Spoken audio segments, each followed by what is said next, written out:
YouTube पे मेरी किसी भी वीडियो को सर्च करने के लिए आप YouTube सर्च बार के ऊपर क्लास, आपकी जो भी क्लास है यहाँ पे क्लास लिख देंगे। एक्सरसाइज, जो भी आपकी एक्सरसाइज है वो लिखेंगे। आपकी बुक अगर फेडरल बोर्ड की या सिंगल जो नेशनल करिकुलम है या नेशनल बुक फाउंडेशन है, पंजाब टेक्स्ट बुक बोर्ड है या पंजाब का करिकुलम जो टेक्स्ट बुक बोर्ड है, आप इसकी इस शॉर्ट स्पेलिंग में भी आप लिख सकते हैं। SNC, NBF या PTB, जो भी आपकी बुक है आपने उसको लिखना है। आपने आगे सर नदीम मुनव्वर लाजमी तौर पे लिखना है। ये लिख के सर्च के बटन के ऊपर आप क्लिक करें, आपके सामने उस एक्सरसाइज के तमाम क्वेश्चन आ जाएंगे। इस एक्सरसाइज को समझने के लिए कुछ टर्म्स हैं, कुछ वर्ड्स हैं जिनका समझना हमारे लिए ज़रूरी है। इसमें एक वर्ड आता है प्रिंसिपल अमाउंट। प्रिंसिपल अमाउंट उस अमाउंट को कहते हैं, इसको सिंपल लैंग्वेज में मैं ये कहूँगा, जो असल अमाउंट होती है।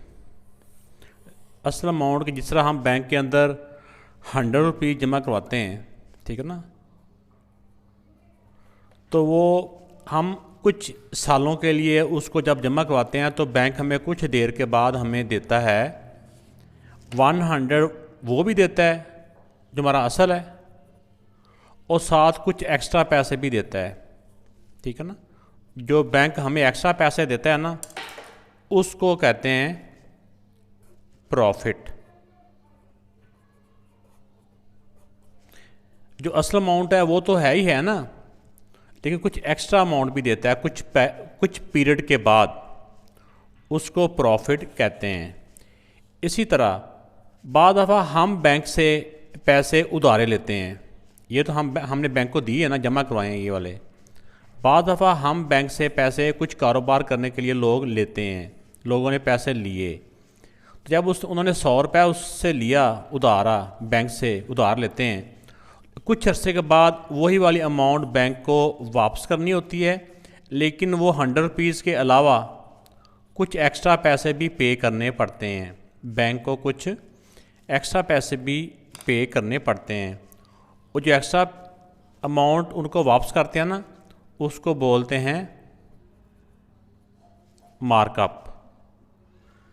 अब देखें कि ये बात जो प्रॉफिट और मार्कअप बात एक ही है, लेकिन इसमें जब हम बैंक से एक्स्ट्रा पैसे लेते हैं तो उसी को, उन एक्स्ट्रा को हम प्रॉफिट बोलते हैं। तो जब हम बैंक से लोन लेके उधार लेके जब हम बैंक को एक्स्ट्रा पैसे देते हैं, उसको मार्कअप कहते हैं। तो इसके लिए दोनों के लिए जो वर्ड है ना, एक और जो यहाँ पे फार्मूले में भी यूज़ हुआ है वो है इंटरेस्ट। आय से, जिसके लिए उर्दू में वर्ड यूज़ किया गया सूद, ठीक है ना, इंटरेस्ट। तो ये हो गया, एक चीज़ होगी प्रिंसिपल, एक अब आपको मार्कअप और इंटरेस्ट के बारे में बता दिया, ये मार्कअप और प्रॉफिट के बारे में। और एक चीज़ आ जाती है पीरियड। पीरियड का मतलब होता है वो अरसा, वो वक्त, जितने वक्त के लिए हमने वो रकम उनसे ली हुई है या जमा करवाई हुई है। जो असल अमाउंट थी ना, वो जितनी देर के लिए हमने अगर ली है तो वो भी पीरियड कहलाएगा, या हमने बैंक में जमा करवाई हुई है कितने अरसे के बाद वापस लेते हैं, वो जो अरसा होता है, जो टाइम होता है ना, उसको पीरियड बोलते हैं। इसके बाद अगली चीज़ आ जाती है रेट। ये जो प्रॉफिट या मार्कअप जो लेते देते हैं ना, ये ऐसे बिना सोचे समझे नहीं होता है कि इसकी कुछ शराइत तय की चीज़ें होती हैं कि किस रेट के हिसाब से आप एक्स्ट्रा पैसे देंगे या लेंगे, वो रेट होता है। रेट हमेशा परसेंटेज में होता है, ठीक है ना। तो ये 4 इसमें टर्म यूज़ होती हैं। इनका एक फार्मूला है जो मैं यहाँ पे लिख देता हूँ, वही फार्मूला हमने पूरी एक्सरसाइज में इस्तेमाल करना है। आय का मतलब मैंने क्या बताया था, ये मार्कअप और ये प्रॉफिट को यहाँ पे दोनों को आय से डोनेट करेंगे, रिप्रेजेंट करेंगे। असल में आय का मतलब होता है interest, I stand for interest. तो अब इसका होता है PRT/100, ये फार्मूला है एक ही। इसी फार्मूले के तहत ही ना, जैसे इसमें 1 2 3 4 तरह की वैल्यू है ना, तो पूरी एक्सरसाइज में इन चारों में से कभी ये वैल्यू नहीं दी होगी, ये 3 दी होगी, ये 3 दी होंगी, ये मालूम करनी होगी, कभी ये मालूम करनी होगी, बाकी 3 दी होंगी, कभी ये मालूम करनी होगी, ये 3 दी होंगी। इस तरह जो एक वैल्यू मिसिंग होगी ना, वो हमने मालूम करनी है, बाकी 3 वैल्यू दी होंगी। तो इस तरह ये क्वेश्चन है, तो इंशाल्लाह बड़ा आसान है। अभी आप देखेंगे तो आपको बिल्कुल ये क्वेश्चन बिल्कुल जैसे आप 3-4 के क्वेश्चन है उसी तरह ये। तो अब इसका जो फर्स्ट क्वेश्चन है, फाइंड द प्रॉफिट। प्रॉफिट या मार्कअप को हमने आय के साथ करना है, तो वो फाइंड करना है। 40,000 रुपीज़ ये इसकी जो अमाउंट है, इतनी अमाउंट के ऊपर उन्होंने प्रॉफिट मालूम करना है। जो असल अमाउंट होती है इसको बोलते हैं principal. 40,000 rupees at the rate, rate को आर से लिखना है। रेट है उसका 3% पर ईयर फॉर 4 ईयर। 4 ईयर इसका टाइम है, तो टाइम को हमने लिखना है, या पीरियड को लिखना है टाइम के साथ, यानी कि टी के साथ। टाइम इसका है 4 ईयर्स। जो इसका टाइम होता है ये ईयर्स में होता है, अगर कहीं मंथ में भी आ जाए हमने उसको ईयर्स में कन्वर्ट कर लेना है, ये साल में कन्वर्ट कर लेना है। ये बेटा इस क्वेश्चन के मुताबिक इसकी वैल्यूज़ आ गई हैं। अब फार्मूला होता है आई इक्वल टू PRT/100, ठीक है ना। ये जो एक्टिव 100 होता है ना, ये परसेंटेज का जो परसेंटेज होती है इसका, ये जो परसेंटेज इसका ओवर 100 हो जाता है ये। लेकिन आप इसको ऐसे ही याद करें, अब यही मालूम करना है। इसका प्रिंसिपल है 40,000, ठीक है। तो रेट है 3%। ये परसेंट का होता है ना, ये 3% को हम लिख सकते हैं ना 3/100। तो इसका जो परसेंटेज का जो 100 है ये असल में नीचे होता है ये वाला, और टाइम है इसका 4 ईयर्स। अब इनको हमने सॉल्व कर लेना है। अब 2 0 के साथ 2 0 कट गए, बाकी जो बचेगा वो इसका आंसर है। 4 3 12, 12 4 48, और 2 0 के 2 0 आ गए। 4 3 12, 12 4 48, 1 2, और ये 2 0। तो ये बेटा इसका इंटरेस्ट होगा, यानी असल अमाउंट तो 40,000 है ना, तो 4 साल के बाद उनको वो अमाउंट तो मिलनी है। जो एक्स्ट्रा अमाउंट मिलनी है वो 4800 रुपीज़ है। अब जो नेक्स्ट क्वेश्चन है इसमें है साउथ बोरो। बोरो कहते हैं उधार लेना, ठीक है ना। 25,000 फ्रॉम बैंक। जो बंदा पैसे उधार लेता है या जमा करवाता है ना, उसको प्रिंसिपल अमाउंट बोलते हैं। ये इसकी प्रिंसिपल अमाउंट है from bank at the rate. ये रेट है जिसको हम आर कहते हैं, और पर ईयर ये उसका रेट। ये रेट हमेशा पर ईयर ही होता है। इसमें आप चाहे ना भी लिखा हो तो आपने कन्फ्यूज नहीं होना कि ये पर ईयर है या नहीं है। यहाँ पे भी देख लेते हैं कहीं पे आकर नहीं भी लिखा, तो ये रेट होता है ना, ये पर ईयर होता है, यानी ये रेट सालाना होता है, साल का होता है। फॉर 3 ईयर ये टाइम होता है, T 3 ईयर्स है। Find the markup. तो जब हम बैंक से पैसे उधार लेते हैं, असल पैसे तो उसको वापस करने हैं। इस रेट के हिसाब से 3 साल के बाद जो हमने उनको एक्स्ट्रा पैसे देने हैं, असल अमाउंट के अलावा जो एक्स्ट्रा पैसे देने हैं उसको मार्कअप बोलते हैं। तो इसमें यह है कि वो मार्कअप मालूम करना है। तो इसमें देखें कि ये मैंने इसके हिसाब से लिखा, P से प्रिंसिपल होता है जो असल अमाउंट है। इसके बाद इंटरेस्ट है उसका, इसका जो प्रिंसिपल है वो है 25,000 रुपीज़, ठीक है ना। रेट जो है वो है इसका 6%, और टाइम है इसका 3 ईयर्स। ये टाइम हमेशा ईयर के साथ, या चाहे 7 ईयर लिखना है फिर भी ठीक है, नहीं लिखना फिर भी ठीक है। Find the markup. मार्कअप जो होता है इसको हम आई से डोनेट करते हैं, ये हमने मालूम करना है। तो मार्कअप का फार्मूला होता है PRT/100, ठीक है ना। अब इनकी जगह पे इनकी वैल्यू रिप्लेस कर देते हैं। प्रिंसिपल अमाउंट है उसकी 25,000, रेट है उसका 6%, यानी 6, ये परसेंट को उठा के ना ओवर 100 आता है, तो चाहे हमें 100 बाद में लिख लें, और टाइम है इसका 3, ठीक हो गया। अब इनकी हम कैंसिलेशन कर लेते हैं। कैंसिलेशन इसकी आसान ही है, ये 2 0 के साथ ये 2 0 कट जाएंगे, बाकी ये 250 बच गया, ये 6 है और ये 3 है। इन तीनों वैल्यूज़ को हम मल्टीप्लाई कर देते हैं, तो वो हमारा इंटरेस्ट आ जाएगा। इंटरेस्ट मीन यानी मार्कअप जो उन्होंने कहा है, जो एक्स्ट्रा अमाउंट हमने देनी है ना 25,000 के साथ जो एक्स्ट्रा अमाउंट देनी है 3 साल के बाद, वो अमाउंट आ जाएगी। तो इनको मल्टीप्लाई करेंगे तो ये आ जाएगा हमारे पास 4,500 रुपीज़। तो ये मार्कअप है जो हमने 3 साल के बाद बैंक को एक्स्ट्रा वापस करना है। 25,000 तो करना ही करना है, ये एक्स्ट्रा अमाउंट होती है, अब उसको मार्कअप बोलते हैं। तो ये आंसर आ। नेक्स्ट क्वेश्चन है फाइंड द प्रिंसिपल अमाउंट। इसमें जो प्रिंसिपल अमाउंट है ना वो हमने मालूम करनी है, ठीक है ना। प्रिंसिपल अमाउंट का यहाँ P लिख लें, चाहे आप in a business if he receives a profit, ये उसका प्रॉफिट है। प्रॉफिट या मार्कअप को आय से डोनेट करते हैं, आय से यहाँ पे ना। इन 3 ईयर, ये उसका 3 उसका टाइम है, टाइम उसका 3 ईयर हो गया, ये उसका रेट हो गया आर। तो अब इसके मुताबिक हम वैल्यूज़ लिखते हैं यहाँ पे। अब देखें कि इसकी जो प्रिंसिपल है वो अमाउंट है वो मालूम करनी है। जो इसका प्रॉफिट है वो है 4200 रुपीज़, वो ये हो गया। टाइम इसका 3 ईयर्स है और रेट इसका है 10%। तो फार्मूला बेटा इसका वही है, I equal to P R T over 100। अब इसमें जो मालूम करना है उसको एक तरफ ही रहने देंगे, बाकी यानी कि ये वाली वैल्यू मालूम करनी है ना, ये पी, ये मालूम करना है। बाकी सारी वैल्यूज़ को हम इसके दूसरी तरफ ले जाएंगे, चाहे पहले ले जाएं। आई इधर रह गया, ये 100 इस तरफ डिवाइड हो रहा है, दूसरी तरफ जाके मल्टीप्लाई हो जाएगा। ये आर और टी इस तरफ मल्टीप्लाई हो रहे हैं, दूसरी तरफ जाके ये दोनों डिवाइड हो जाएंगे। इस तरफ सिर्फ रह गया पी। जो वैल्यू मालूम करनी होती है ना, सिर्फ उसको एक तरफ रहने देना, बाकी सारी वैल्यू को हमने दूसरी तरफ शिफ्ट कर देना होता है। अब देखें आई इंटरेस्ट 42, इसकी जगह पे आप ना इनकी वैल्यू रिप्लेस करते जाएं। 4200, 100 का 100 आ गया। आर रेट, रेट की जगह पे रेट है 10। टी, ये मल्टी आर और टी है, मतलब ये आर टी से मल्टीप्लाई हो रहा है। टाइम, टाइम है 3, ऐसे 3 आ जाएगा। अब इनकी हम कैंसलेशन कर लेते हैं।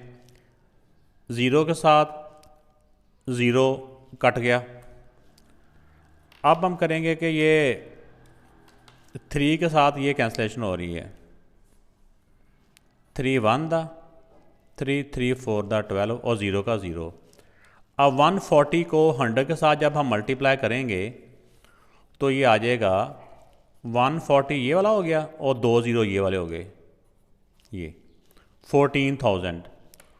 उसकी जो असल अमाउंट थी ना वो 14,000 थी, जो उसने 3 साल के लिए जमा कराई है, और 10% के हिसाब से उसको जो प्रॉफिट मिला था ना वो ये था। तो उन्होंने कहा था असल अमाउंट मालूम करें, तो असल अमाउंट उसकी ये थी 14,000। इसको चाहे हम एंड पे ऐसे करके भी लिख सकते हैं, प्रिंसिपल इक्वल टू 14,000। ये इसको किसी और कलर से भी लिख दें फिर भी ठीक है। तो ये आंसर आ गया। क्वेश्चन नंबर 4 भी क्वेश्चन नंबर 3 के जैसा ही है तो सारे जैसे हैं इसमें, यानी कि मतलब ये है कि जो ऊपर मालूम करना है वो इधर मालूम करना है। अजमल इन्वेस्टेड सम अमाउंट, उसने कुछ अमाउंट इन्वेस्ट की है। असल अमाउंट जो होती है ना वो इन्वेस्ट, जो उस यानी कि वो उसको बोलते हैं प्रिंसिपल। तो ये हमने इसका मालूम करना है। ही रिसीव्ड प्रॉफिट, प्रॉफिट को यहाँ पे फार्मूले में लिखते हैं आय के साथ। ये आय है, ये उसका रेट है 12%, रेट को आर के साथ। फॉर 3 ईयर्स, ये उसका टाइम है T. Find his original investment, original investment मतलब कि उसकी जो पी है यानी प्रिंसिपल, वो हमने मालूम करना है। तो प्रिंसिपल पी से ये मालूम करना है। उसका जो इंटरेस्ट है उसको जो मिला है वो है 27,000, और उसका जो रेट है वो है 12%, और इसका रह गया इसका जो टाइम है यानी कि टाइम पीरियड वो है 3 ईयर्स। टाइम है 3 ईयर्स ये। तो अब हमारे पास इसका फार्मूला है, फार्मूला है I equal to P R T over 100। तब हमने जो वैल्यू मालूम करनी है, जैसे इसमें प्रिंसिपल अमाउंट जो है, प्रिंसिपल अमाउंट यानी असल अमाउंट है वो मालूम करनी है। तो असल अमाउंट ये है, ये इधर ही रहेगा, बाकी सारी वैल्यू इक्वल के उस पार हम ले जाएंगे। तो तरीका बेटा ये होता है ना, जो वैल्यू इस तरफ डिवाइड हो रही होती है वो दूसरी तरफ जाके मल्टीप्लाई हो जाती हैं, और जो इस तरफ मल्टीप्लाई हो रही होती हैं वो इक्वल के पार जाके डिवाइड हो जाती हैं। ये दोनों ऊपर हैं, दूसरी तरफ जाके दोनों ये नीचे हो जाएंगी। ये नीचे का मतलब कि डिवाइड हो जाएंगी। इस तरफ सिर्फ पी रह गया। अब इनकी जगह पे इनकी वैल्यू पुट कर दें और हमारा आंसर हमारे सामने आ जाएगा। इंटरेस्ट कितना था, यानी जो उसको एक्स्ट्रा अमाउंट मिली ना वो है 27,000 मल्टीप्लाई बाय 100। आर की जगह पे रेट, रेट है 12% यानी 12, टाइम है 3। ये रेट का जो परसेंटेज होता है ना, इसी के बदले में ये जो 100 होता है ना, ये उसी परसेंटेज का 100 होता है, ये कोई और चीज़ नहीं होती बेटा। अब 3 के साथ कैंसिल कर लेते हैं इनको। 3 1 दा, 3 9 दा 27 और 3 0 के ये 3 0 आ गए। इस तरह ये पी तो एज इट इज़ आएगा ना। अब 12 के साथ भी ये कैंसिल होता है, चाहे आप 12 से डायरेक्ट कर लें फिर भी ठीक है, या 3 से और फिर 2 2 से करते जाएँ फिर भी ठीक है। 12 को अगर 900 से करें ना तो ये 750 आता है बेटा, 750। अब ऊपर 750 है, मल्टीप्लाई 100 है, इनको जब मल्टीप्लाई करेंगे ना तो 750 और 2 0 100 के आ जाएंगे ये वाले। नीचे तो 1 1 इतना नीचे 1 लिखने की ज़रूरत नहीं है। तो ये उसकी ओरिजिनल अमाउंट है, या जिसको प्रिंसिपल अमाउंट कहते हैं। अगर लिखते हैं डिटेल के साथ फिर तो भी ठीक है, ऐसे रहने देंगे तो भी ठीक है। ये हमारा आंसर आ गया। नेक्स्ट क्वेश्चन 5 है, at what annual rate of markup. इसमें क्या मालूम करना है? रेट मालूम करना है। एट व्हाट रेट का है ना उन्हें, एनुअल रेट में से एनुअली होता है। 6800 रुपीज़ बिकम्स इतनी, असल अमाउंट इतनी थी, जिसको हम प्रिंसिपल बोलते हैं ना, वो इतनी थी 6800 रुपीज़, वो हो इतनी गई है। लेकिन इस अमाउंट में कितनी वैल्यू यानी और पैसे जमा किए तो ये बन गई है। जो इसमें एक्स्ट्रा पैसे मिले ना वो इसका कहलाएगा प्रॉफिट, ठीक है ना। तो जिसको हम यहाँ पे इंटरेस्ट के नाम से लिखते हैं आय। तो इंटरेस्ट मालूम करने के लिए ना टोटल अमाउंट जो उसको मिली है उस अमाउंट में से उसकी असल अमाउंट माइनस कर लेंगे हम, ठीक है ना। असल अमाउंट जितनी अमाउंट मिली है उसको, यानी कि बिकम इतनी अमाउंट बन गई, इसमें से असल अमाउंट माइनस कर देंगे। बाकी देखते हैं कि उसको एक्स्ट्रा पैसे कितने मिले हैं। जो एक्स्ट्रा मिले ना वही उसका मार्कअप कह लें या उसका प्रॉफिट है वो है। तो इनको बेटा माइनस करें तो ये बन जाता है 2244 रुपीज़। ये इसका इंटरेस्ट हो गया। आगे उन्होंने बताया कि 11 ईयर्स, इसका मतलब इसका जो टाइम है वो है 11 ईयर्स। ये इसमें थोड़ी सी बात है जो बच्चों को यकदम कंफ्यूज कर देती है कि असल में ये था, उसके पैसे वो कह रहे हैं कि इतनी अमाउंट थी, इतनी हो गई, इतनी हो गई है। हमें यहाँ टोटल जितनी रकम होगी वो नहीं मालूम करनी होती, हमने यहाँ पे देखना होता है असल रकम और जो एक्स्ट्रा पैसे मिले हैं वो। हमने इन दोनों को माइनस करके ना ये देख लेना होता है कि एक्स्ट्रा पैसे कितने मिले हैं, तो वो हमने इस यहाँ पे माइनस कर लेने हैं। तो अब फार्मूला हमारा वही है, I equal to PRT over 100।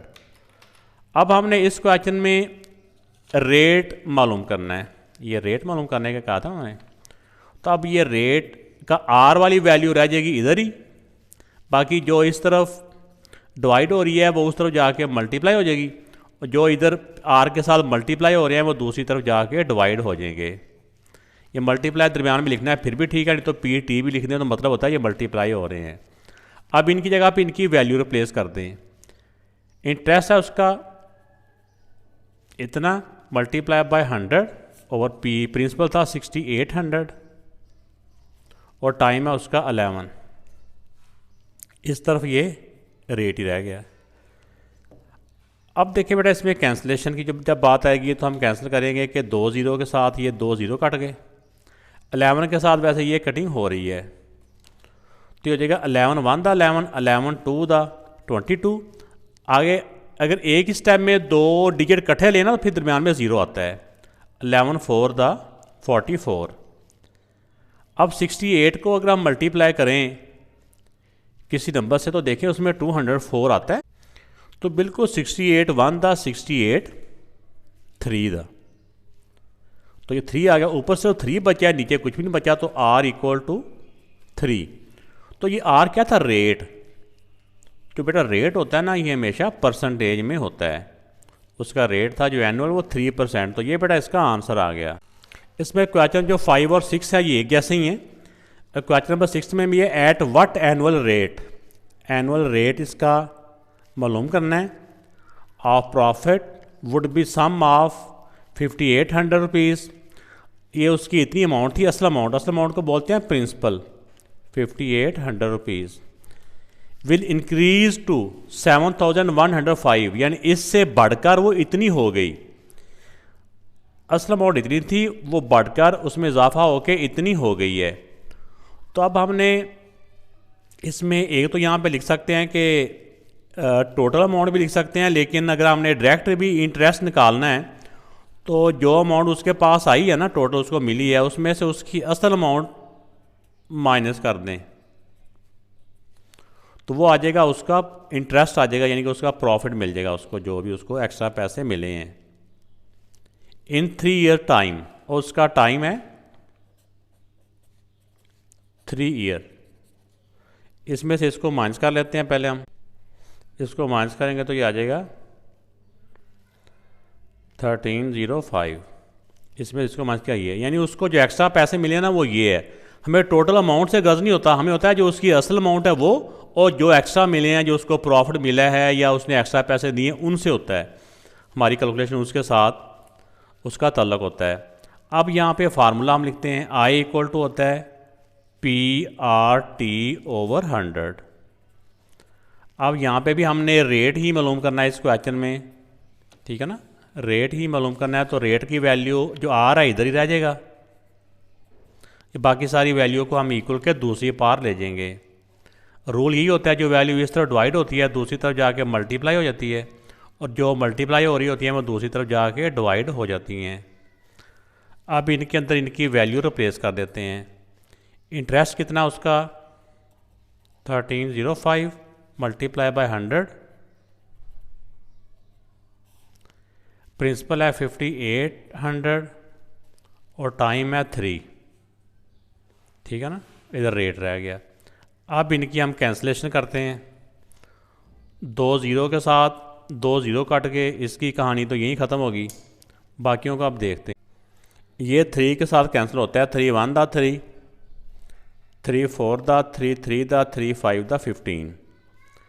अब इसके साथ ये कैंसिल तो नहीं होता। अब हम इसको कर लेते हैं कि 435/58, इसको हम अब रफ में डिवाइड कर लेते हैं। तो इसको जब डिवाइड करेंगे तो बेटा आ जाता है 7.5, ठीक है ना। 7.5 भी लिख सकते हैं या 7 होल 1/2 भी लिख सकते हैं। जब डिवाइड करते हैं ना तो इस तरह करके ऊपर 7 आता है तो नीचे इसका आता है, इसका हाफ आता है 29। तो रेट के साथ हम 7.5% लिख देंगे। अगर हम डिवाइड करते हैं तो बेटा ऐसे करके आता है ये कि 58, तो ये, तो अगर हम इसके साथ अगर हम डेसिमल लगा देते हैं ना, डेसिमल, तो डेसिमल लगा के यहाँ पे हम 0 लगा सकते हैं। तो अगर इसको हम 5 से करेंगे तो फिर ये 290 पूरा डिवाइड हो जाता है।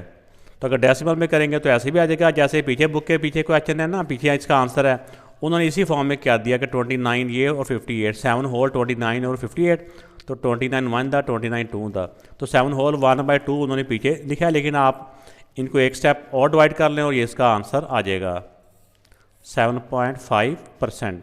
तो रेट के साथ हमेशा परसेंट आप लोगों ने लिखना है। अब जो क्वेश्चन नंबर 7 है, 7 और 8 में एक जैसी वैल्यू दी हुई हैं। इसमें दी हुई हैं कि हाउ लॉन्ग मतलब कितना अरसा, कितने टाइम के लिए, यानी इसमें टी मालूम करना है, हाउ इसमें टी मालूम करना है, टाइम। चलो हम यहीं पे लिखते जाते हैं पेज के ऊपर ही। इसमें जो टाइम पीरियड है वो मालूम करना है।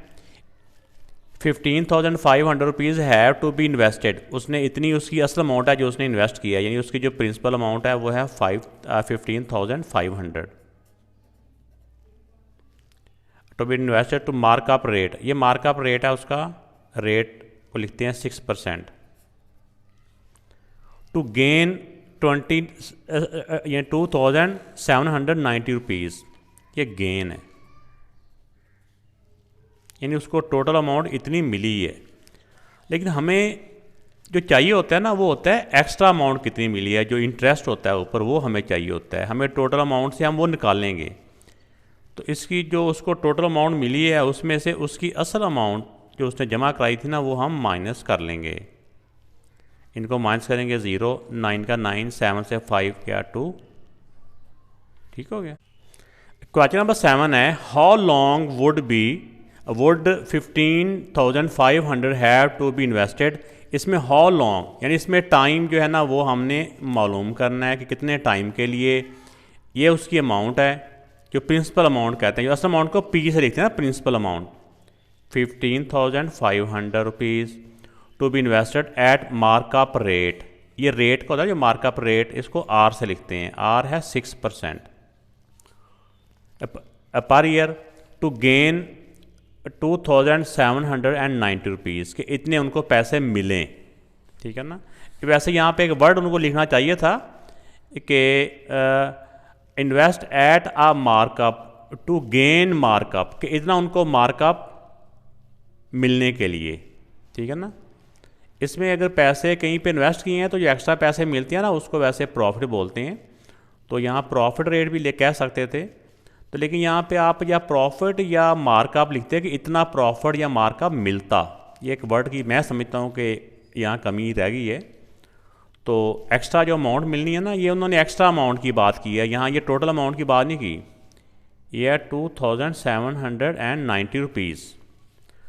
तो अब ये सारा डाटा हमारे पास आ चुका है, इसको हम अब फार्मूले में पुट करते हैं। आई इक्वल टू होता है PRT/100। तो अब इसमें वैल्यू रिप्लेस कर देते हैं P। अब मालूम क्या करना है, टाइम। इसमें टाइम इधर रह जाएगा, बाकी सारी वैल्यू को हम दूसरी तरफ शिफ्ट कर देते हैं। टाइम इधर रह गया, ये T इधर रह गया, ये 100 इधर डिवाइड हो रहा है, दूसरी तरफ जाके मल्टीप्लाई हो जाएगा। ये P और R T के साथ मल्टीप्लाई हो रहे हैं, इक्वल के जब पार जाएंगे तो उधर जाके P और R दोनों इसके साथ डिवाइड हो जाएंगे। अब यहाँ पे हम इनकी वैल्यू रिप्लेस कर देते हैं।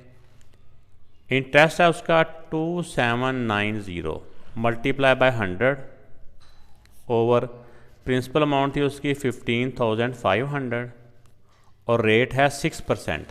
ठीक है ना, रेट है 6% इन 6। T इधर आ गया। अब यहाँ पे कैंसिलेशन की जब बारी आएगी तो 2 0 के साथ 2 0 कट गए, तो बाकी अब इनकी कैंसिलेशन देख लेते हैं। तो जब हम इसको अंदर आके 155 के साथ डिवाइड करेंगे ना, तो 1 दा ये आ जाएगा 18। ठीक है ना, 18 आ जाएगा। इसी तरह जब 18 का 6 1 दा 6 3 दा, ऊपर सिर्फ 3 बचा, नीचे कुछ नहीं बचा, तो T इक्वल टू क्या आ गया 3। तो जो टाइम है ना हमारा वो ईयर्स में होता है, सालों में होता है, यानी कि टाइम आ गया, यानी कि 3 ईयर्स पीरियड के लिए उन्होंने इतने जो पैसे थे वो जमा करवाए थे। ये बेटा इसका आंसर आ गया। क्वेश्चन नंबर 8 है हाउ लॉन्ग, कितने अरसे के लिए, मतलब क्या हो गया, इसमें हमने टाइम मालूम करना है। 25,000 हैव टू बी डिपॉजिटेड, इसमें जो असल अमाउंट है वो जमा करवाई है वो है 25,000 rupees in a bank at, ये उसका एट 12% पर ईयर। ये रेट है, जो परसेंट में होता है ना ये बेटा रेट होता है, रेट है उसका 12% per year. To receive back, उनको जो वापस अमाउंट मिली है ना, ठीक है ना, वो टोटल अमाउंट कह लें, अमाउंट रिसीव वो है उसकी 31,000। असल अमाउंट उसकी 25,000 सी, लेकिन उसको जब मिली है तो वो 25 की बजाय 31,000 मिली है। उसको जो एक्स्ट्रा पैसे मिले ना उसको इंटरेस्ट बोलते हैं, प्रॉफिट कह लें या लॉस कह लें, इसे प्रॉफिट कह लें या मार्कअप कह लें। तो 31,000 में से 25,000 माइनस कर देंगे तो उसको कितने पैसे एक्स्ट्रा मिले हैं 6,000। ये होता है इंटरेस्ट, जो बैंक वाले इंटरेस्ट देते हैं ना, पैसे जो लोग फिक्स जमा करवा देते हैं वो। तो अब हमारे फार्मूले में जो हमें 4 चीज़ें चाहिए होती हैं, टाइम होता है, रेट होता है, प्रिंसिपल अमाउंट होती है और इंटरेस्ट जो होता है ना वो होता है। अब यहाँ फार्मूला लिखते हैं, आई इक्वल होता है PRT/100। अब हमने क्योंकि टाइम ही मालूम करना है इस क्वेश्चन में, तो ये T इधर आ जाएगा, बाकी जो वैल्यू ना ये इक्वल के पार चली जाएंगी। जो वैल्यू इस तरफ डिवाइड हो रही है उस तरफ जाके मल्टीप्लाई होगी, और जो T के साथ मल्टीप्लाई हो रही है ना वो दूसरी तरफ जाके डिवाइड हो जाएंगी। क्या दरमियान में मल्टीप्लाई लिखना है तो भी ठीक है, वरना ये अंडरस्टूड होता है कि ये जब अल्फ़ाबेट साथ साथ होते हैं ना ये मल्टीप्लाई हो रहे होते हैं। अब इनकी वैल्यू रिप्लेस कर दें, इंटरेस्ट की जगह पे 6,000, ये 6000 अभी हमने मालूम किया था, ये वाला मल्टीप्लाई बाय 100, प्रिंसिपल अमाउंट थी 25,000 और रेट है हमारा 12%, ये हमने अभी मालूम किया 12% क्वेश्चन के अंदर ही दिया हुआ है, तो 12 ओवर इक्वल टू टी। अब इनकी हम कैंसिलेशन करते हैं। एक तो ये हो जाएगा कि 3 ज़ीरो के साथ ये 3 ज़ीरो कर दें, ये डायरेक्ट से हो रहे हैं। 6 1 दा 6 2 दा। अब 25 का टेबल ना 4 दफ़ा काउंट करें ना, 25 4 दा तो 100 ही बेटा होता है, तो 25 1 दा 25 4 दा। अब 4 को 2 से डिवाइड कर लेते हैं, ये भी आसानी से हो जाएगा। 2 1 दा 2 2 दा, तो t इक्वल टू सिर्फ 2 बच गया, ऊपर नीचे तो 1 ही है ना, तो t इक्वल टू 2। तो t क्या था, उसका टाइम था, जितने टाइम के लिए टाइम पीरियड कह लें, जितने टाइम के लिए उन्होंने वो अमाउंट जमा करवाई है। तो ये टाइम होता है ना, ये हमेशा ईयर्स में होता है। तो ये इसका आंसर आ गया। वीडियो अच्छी लगी तो बेटा लाइक ज़रूर कीजिएगा, कमेंट्स करके बताइएगा भी कैसा लगा। अपना ख्याल रखना, अल्लाह हाफिज़।